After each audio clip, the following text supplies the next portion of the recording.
We're meant to lose the people we love. How else would we know how important they are?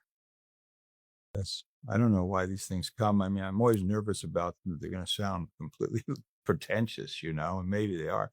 One of the things that's interesting about the button is that I wrote a speech I'm really proud of that's in there about that Brad Pitt gives about part of a letter he's supposed to be reading aloud to his daughter, even though he's all over the world.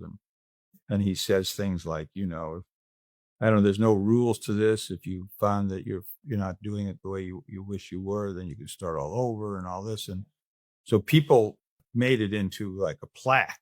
They have it on their walls, but they've attributed to F. Scott Fitzgerald. And I wrote it, and it's meant that because it's from his short story, Right. which was actually a magazine article. But it was always funny. It's like, gee, I know he's a better writer than me. This is pretty good, though.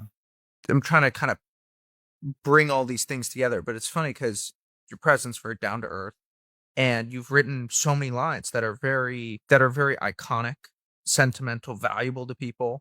But then you keep saying, but I don't want it to almost be cheesy or something like that. And you well, kind of gotta be draw this careful. very fine line. Yeah, well, you have to try to be careful. I don't think you also necessarily set out to write these things. Maybe you hope they'll become something. I mean, Forrest Gump's a little easier because he would speak with aphorisms, about things. And, sometimes there just aren't enough rocks, or, stupid is as stupid does. I mean, all the stuff that he said, if they worked for people, they become memorable, That was a lucky byproduct. That's all I could say.